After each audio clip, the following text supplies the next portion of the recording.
Mesdames et messieurs, chers amis, merci infiniment de votre invitation. Vous savez que j'accepte assez régulièrement de participer aux travaux dans le cadre de partis politiques. La condition pour laquelle j'accepte de le faire, c'est naturellement que l'on ne me demande pas d'adhérer au parti. Et puis la deuxième condition, c'est que je sois totalement libre de mes propos. Et à chaque fois que je suis intervenu dans le cadre de votre organisation, eh bien, tout cela m'a été garanti et je vous en remercie infiniment. Je vous remercie bien sûr de me faire confiance et puis de porter un intérêt à ce que je pourrais dire sur la question européenne, qui est le sujet qui nous intéresse aujourd'hui. Je vous propose, dans le fond, d'essayer d'identifier un certain nombre de dysfonctionnements, de distorsions qui brouillent et qui hypothèquent l'avenir de l'Union européenne, ce qui sera évidemment d'actualité et ce qui permettra de nourrir votre réflexion sur la prochaine campagne pour les élections européennes. Premier point, l'incompréhension, me semble-t-il, de la nature juridique de l'Union européenne. Il y a une ambivalence, évidemment, sur le fait que l'Union européenne fonctionne en interne comme un État fédéral, l'État fédéral d'ailleurs, un fédéralisme plutôt sur le modèle allemand du fédéralisme coopératif, où la notion de subsidiarité est totalement, je dirais, dénaturée. C'est donc à la fois en interne un État fédéral et pourtant en externe c'est une organisation internationale. Vous le savez évidemment, il faut la nécessité de la ratification par chacun des États pour qu'un nouveau traité puisse se mettre en place. De la même manière, lors des élections pour le Parlement européen, eh bien, ce sont des représentants des différents États qui siègent au Parlement européen. Certes, ils siègent par groupe politique, par affinité politique, mais ce sont bien des représentants des États. Et la notion, pour l'heure en tout cas, de citoyenneté européenne ne fait que se superposer aux citoyennetés nationales, mais cette citoyenneté européenne n'a pas absorbé, n'a pas fait disparaître les citoyennetés nationales. Alors le Brexit, c'est un sujet évidemment extrêmement intéressant, dans le sens où, naturellement, le Royaume-Uni est en passe de quitter l'Union européenne. Or, tant qu'il était présent, eh bien, cela bloquait la transformation de l'Union européenne en un véritable État fédéral, puisque le Royaume-Uni et la France avaient tous les deux eh bien, un siège au Conseil permanent des Nations Unies.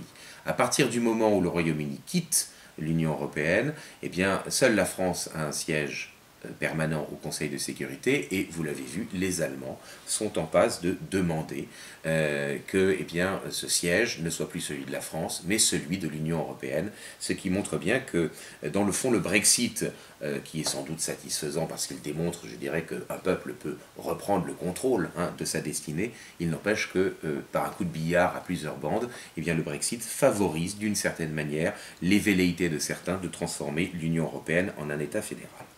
Deuxième point, si vous le voulez bien, la distorsion entre la contrainte interne et le déficit de puissance externe. Oui, cette distorsion, je dirais, mérite quand même d'être indiquée. Il y a des normes juridiques au sein de l'Union européenne qui sont extrêmement contraignantes. Pensons par exemple évidemment à la question des salariés détachés, pensons aux différentes politiques communes, la politique agricole commune qui en particulier n'a pas particulièrement favorisé les petits agriculteurs français. Bon. Mais d'un côté il y a des contraintes extrêmement fortes et de l'autre côté il y a une inexistence ou une quasi-inexistence de l'Union européenne dans le domaine de la diplomatie, dans le domaine de la défense. Et cette distorsion, je dirais, d'image est difficilement compréhensible, me semble-t-il, par l'opinion publique, et cela contribue à, je dirais, l'euroscepticisme qui se développe depuis un certain nombre d'années. Alors, si on regarde un petit peu les enquêtes d'opinion qui ont été faites, on sait que l'opinion publique européenne considère que eh bien, des questions comme la protection sociale, comme le système éducatif doivent être eh bien, réglées au niveau national. C'est aux alentours de 65% que se situe l'approbation, je dirais, de laisser cela au niveau national. En revanche, on le sait que la lutte contre le terrorisme ou même la mise en place d'une défense sont approuvée au niveau de l'opinion publique européenne comme devant être faite au niveau européen. 79% pour le terrorisme, 64% pour la défense. Alors cet aspect, me semble-t-il, doit être mis en parallèle avec la question identitaire et géographique. L'Union européenne ne joue pas et ne se donne pas les moyens, je dirais, de défendre véritablement une identité propre, je dirais une spécificité propre dans le cadre des relations internationales, en raison notamment, évidemment, de l'existence de l'OTAN. Alors, précisons-le quand même, il va sans dire que je préfère l'OTAN au pacte de Varsovie. Je crois qu'il ne faudrait pas, je dirais, oublier le passé. Pour autant, il ne faut pas négliger le fait que l'OTAN aujourd'hui est un des éléments qui bloquent la construction, je dirais, d'une puissance géopolitique européenne qui pourrait se faire naturellement par la coopération, sans qu'il y ait besoin, je dirais, de basculer dans un État fédéral. Que l'Europe défende eh bien, sa spécificité face, je dirais, à non pas des ennemis comme l'a prétendu Macron, mais face en revanche à des partenaires, mais vis-à-vis desquels il faut savoir assurer son indépendance, que ce soit les États-Unis ou la Russie. Troisième point, la méconnaissance des mécanismes décisionnels.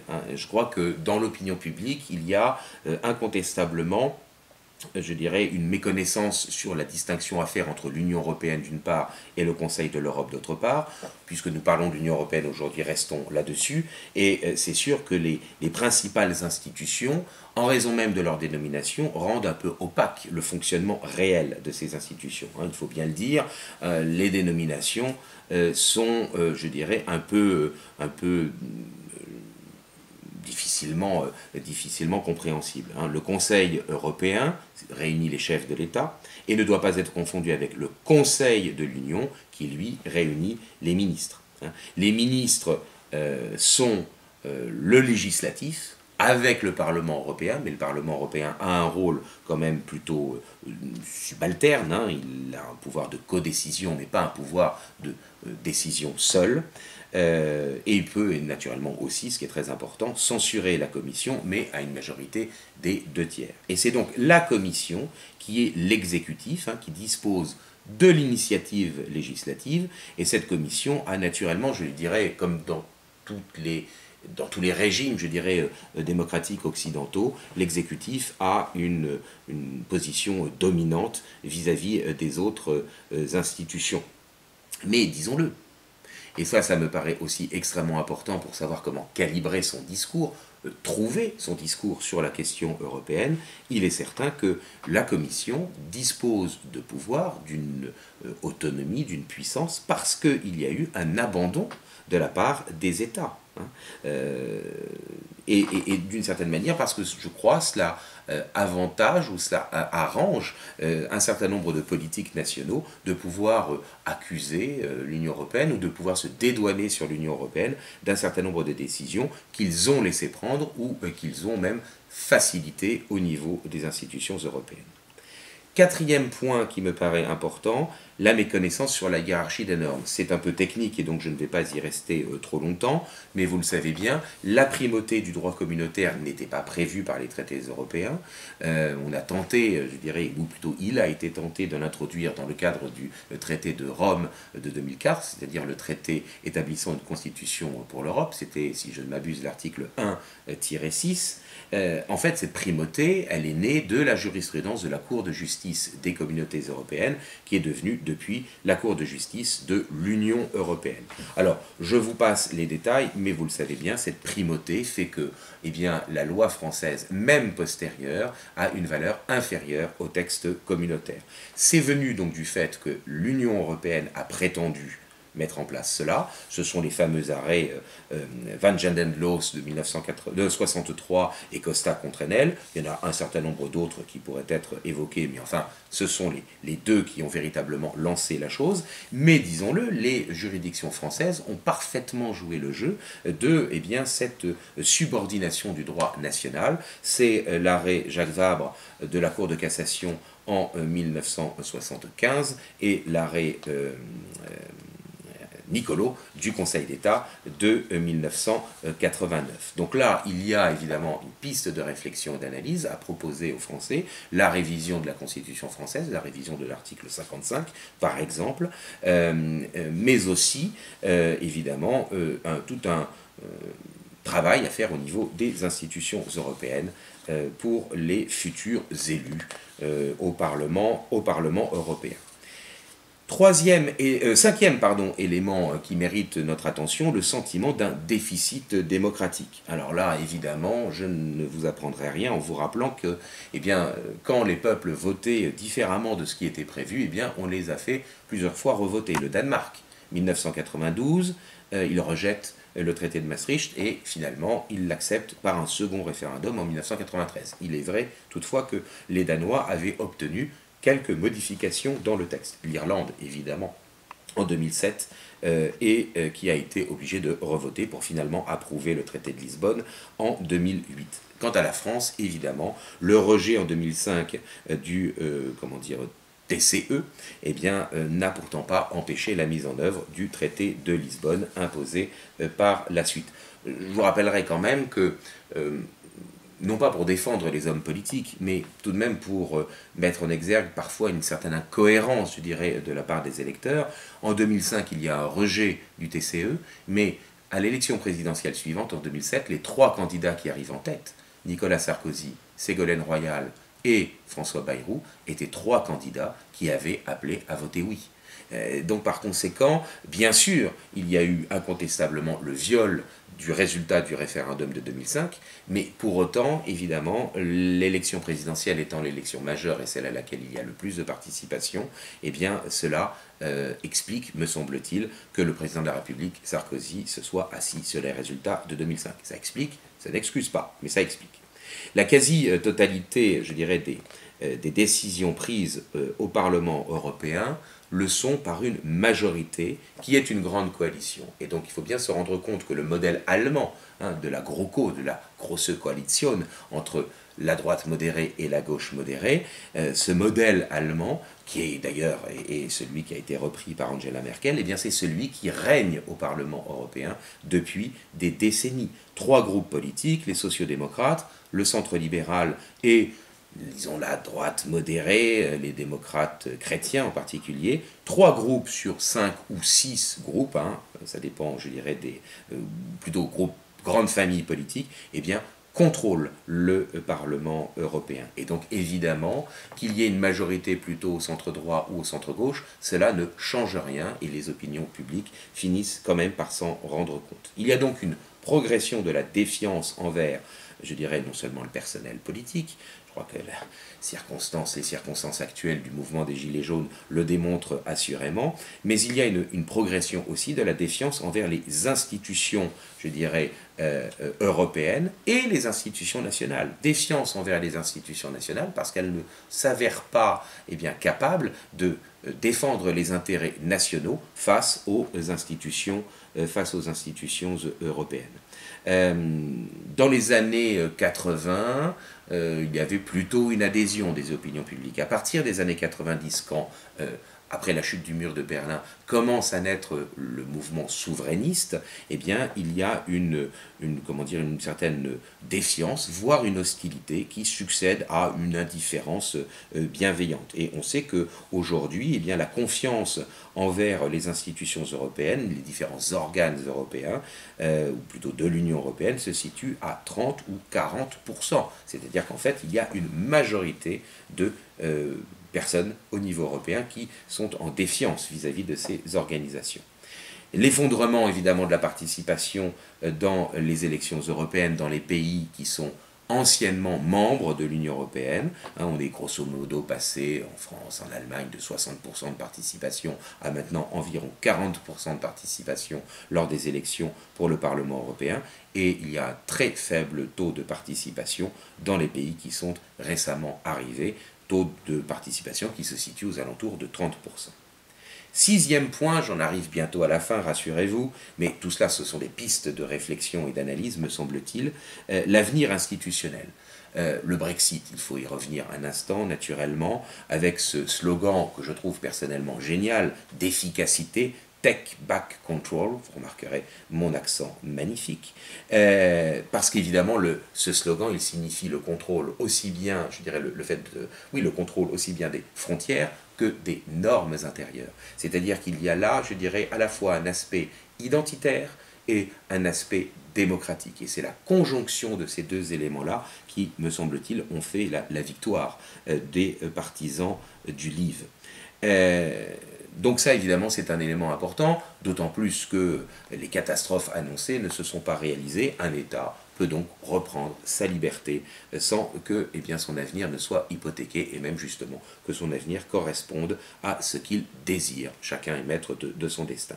Il y a un deuxième élément qu'il me semble important d'indiquer, d'évoquer, c'est que l'on a vu un regain, je dirais, dans un certain nombre d'endroits, et naturellement le cas de la Catalogne est le plus important, un regain, je dirais, des forces régionalistes.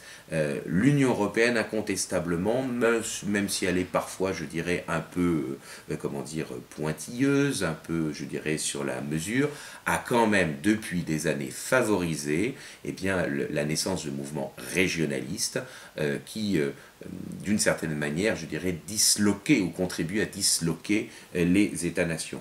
On le sait bien, il y a notamment, je ne dis pas que c'est un complot, mais je dis qu'il y a notamment l'idée développée par certains de considérer que puisque les États, puisque les nations sont des obstacles à la transformation de l'Union européenne en un État fédéral, eh bien peut-être que les unités fédérées ne devront plus être dans l'avenir les États, mais des grandes régions, et pourquoi pas des grandes régions je dirais, transnationale. Un Pays basque à cheval sur la France et l'Espagne, pourquoi pas, la Catalogne qui voudrait annexer le Roussillon, et puis vous savez qu'il y a déjà des relations, je dirais, diplomatiques, entre guillemets, entre certaines régions au niveau européen. Donc je crois qu'il faut regarder cet aspect-là avec intérêt, avec prudence, car naturellement, je crois qu'on peut trouver une très forte sympathie envers certains mouvements qui défendent un enracinement culturel, mais il ne faut pas s'y méprendre.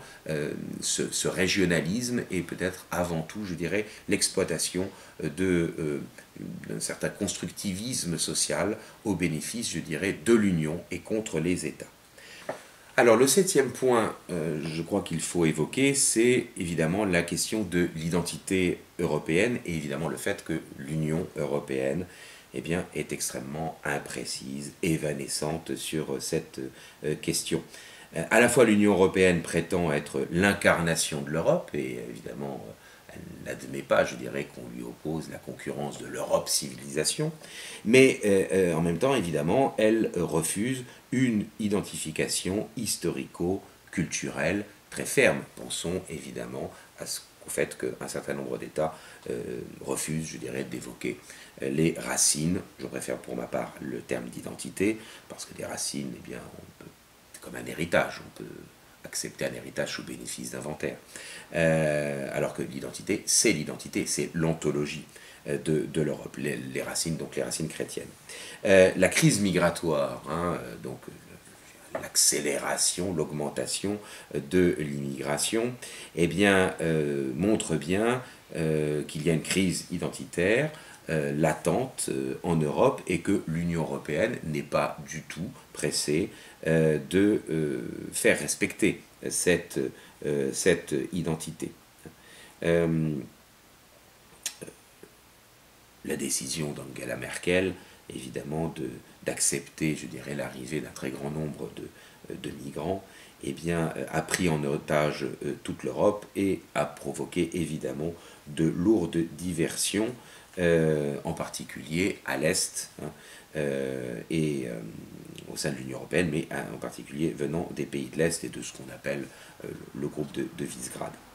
Les élargissements successifs également, depuis la décennie 90, ont montré que l'Union européenne, qui, jusqu'à la chute du mur de Berlin, même si on peut parfaitement contester et discuter, je dirais, du projet européen, avait quand même une géographie à peu près claire.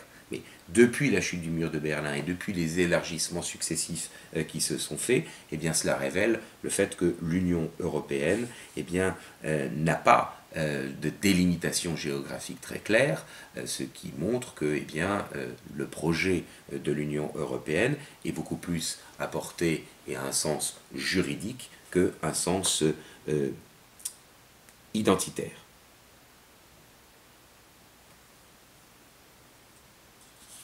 Enfin, évidemment, je crois qu'il faut ne pas ignorer le fait qu'il y a une Europe à géographie variable.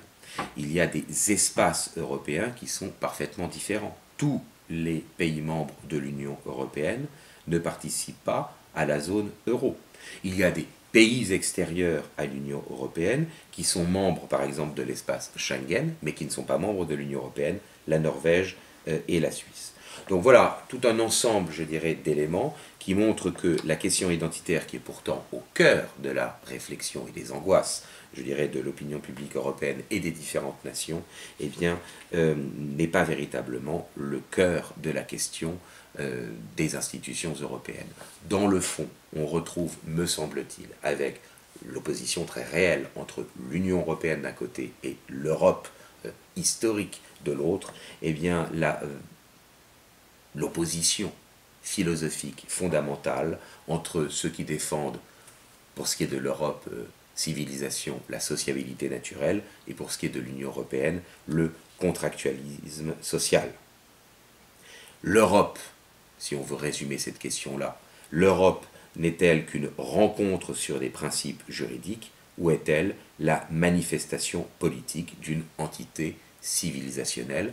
Je crois sincèrement que c'est sans doute sur cette question-là que les prochaines élections et les prochains débats sur la construction européenne doivent et devront et vont vraisemblablement porter. Un dernier point avant de conclure, les enjeux électoraux à venir.